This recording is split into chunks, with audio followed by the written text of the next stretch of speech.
ڕێز دوورێتە لانێزی شرۆڤەکاری ئابووری وزە لە بەغدا ڕاستەوخۆ میوانمانە.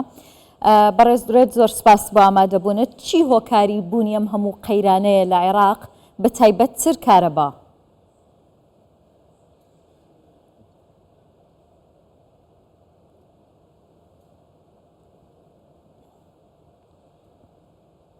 السلام عليكم، شكرا على الدعوة.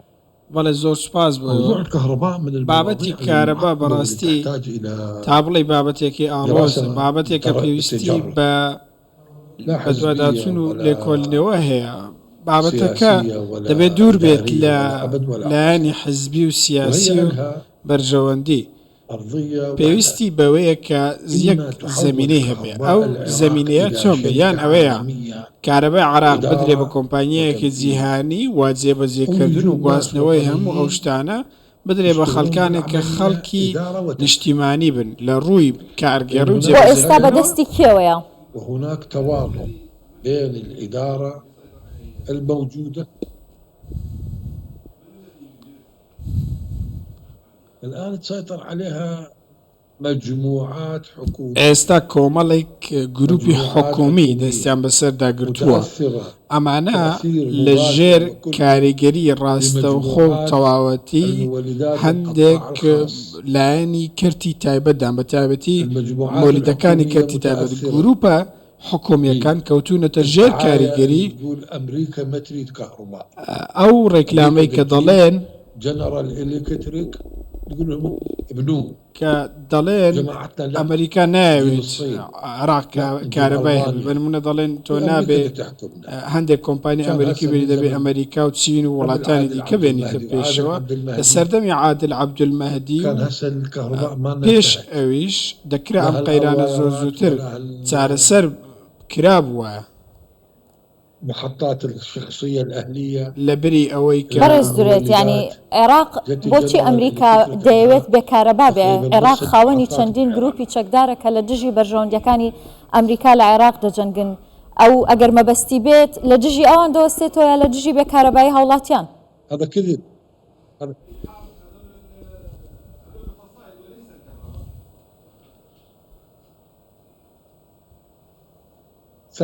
هاي دعايات كذب. ئەمە کۆمەڵێک درۆی ئەوانە، درۆ و ڕێکلامی ئەوانە. ئەمریکا هیچ پەیوەندێکی بەم بابەتەوە نییە. ئەمریکا نیوەی کارەبای خۆی با بڵێ بەزیادەوە هەیە و نیوەی ئەو کارەبایی کە هەیە کۆمپانیایەکی ئەڵمانیە، کەواتە ئەمانە هەموویان ڕێکلامن، قسەی هەندێک لایەنن. بۆچی ئەم قسەیە لەبارەی وڵاتێکی دیکە ناکرێت؟ بۆ نمونە لە باشووری عێراق کەس ئەم قسەیە ناکات. کەواتە ئەم جۆرە قسە و ڕێکلامانە دەرخەری شکستی بڕێوەبردنن لە عێراقدا. ئێمە گاز لە ئێرانەوە هاوردەی عێراق دەکەین.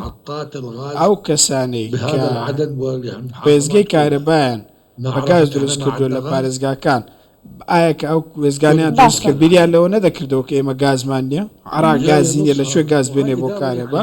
ئەمە کارگێڕی عێراقا. بابەتەکەەوە نیە لە بنەڕەتەوە هەمووی گەندەڵیە، تۆ ناتوانانی شتێکی ڕاست بکەیتەوە. بابەتی کارەبا دەکرا لە ماوەی 6 مانگ هەر هەموو چارەسەر بکرێت.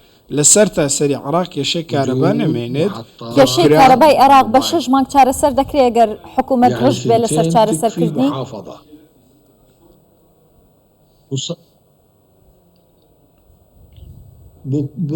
كلش اوكي، زۆر بە ئاسانی چارەسەر دەکرێت لە ماوەی 6 مانگدا بەبێ ئەوەی هیچ کێشەیەک بۆ کارەبای عێراق دروست بێت. شتێک هەیە بە پێوەری جیهانی دەتوانین کارەبایەکی زۆر باش بەرهەم بهێنین. ئەو کارەبایە جیهانیە بە شێوازێک بەرهەم دەهێنرێت کە تۆ لە پارێزگایەک 3 وێزگەت هەیە، هەر یەکەیان نزیکەی 300 مێگا بەرهەم دەهێنێت. لە بەسرە تۆ دەتوانیت لە ڕێگەی پاپۆر و 500 مێگاوەتیان بۆ ئێستەبە بکەیت. کەواتە بابەتەکە بابەتێکی کارگێڕیە و گەندەڵیشە لە هەمان کاتە. تۆ کاتێک وەزیری کارەبای خۆت فەرمانبەرێک دەڵێم وەکو ئاڵنگارێک بۆ وەزیری کارەبا کە ناتوانێت 1 ئەمپێر کارەبا زیاد بکات. لەبەرچی؟ لەبەرەوەی ئێمە گەندەڵی کارگەڕیمان هەیە. لتنظيم الكهرباء وبناء أو محطات وصيانة حتى الإدارة مالته فاشلة، يعني لا زالوا يريدون محطات استراتيجية ويفقدون 30% من النقل. المديري الكهرباء، بەڕێوەبەرانی کارەبا، مديري وزارة الكهرباء، بەڕێوەبەرانی وەزارەتی کارەبا يديرون العملية. ئێستا ناتوانن پرۆسی کارەبا لە عێراق بەڕێوە ببەن. وێزگەکانی بەرەمێنانی کارەبا، وەزارەت، دابەشکردن، گواستنەوەی کارەبا، گواستنەوەی خودی وەزارەتی کارەبا هەمویان کێشەی هەیە. پرۆسەکە لە بنەڕەتەوە گەندەڵی تێدایە. ئەم پرۆسە ئەوەندە ڕوون و ئاشکرا بۆ ئێستا بەڕاستی گرێبەستە زەبەلاحانەی کەواژۆ دەکرێن. ڕۆژێک دەڵێن لەگەڵ چین، ئێستا دەڵێن لەگەڵ دوو کۆمپانیای تورکی سێوێزگە لە بەسڕە دەکەینەوە، سێوێزگەی بەرهەمێنانی کارەبا. ئەی ئەمانە گرێبەستی وەهمین؟ ئەی ئەگەر لە ڕاستیە هەن بۆچی جێبەجێ ناکرێن؟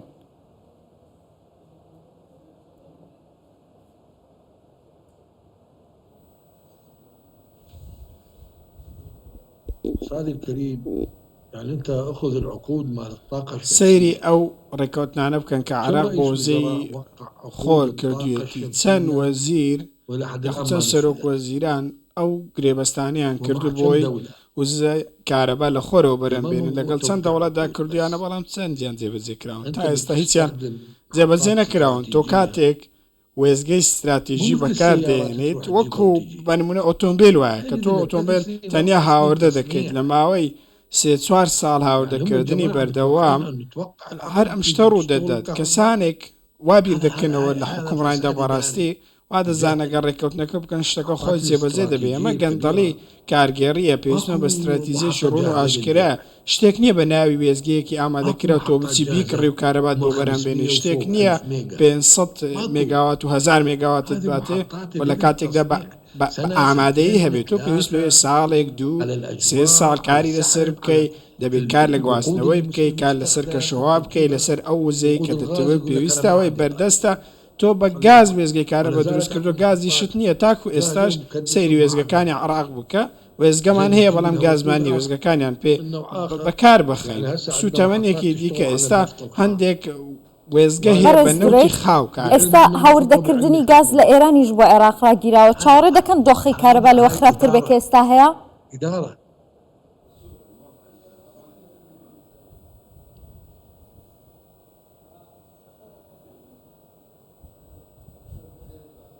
يسوء أزيد. زۆر لەوە خراپتر دەبێت. بەهۆی خراپی مامەڵە و پەیوەندیش لەگەڵ ئێراندا بابەتەکە زۆر بەرەو خراپتریش دەچێت لە ڕووی کارەباوە.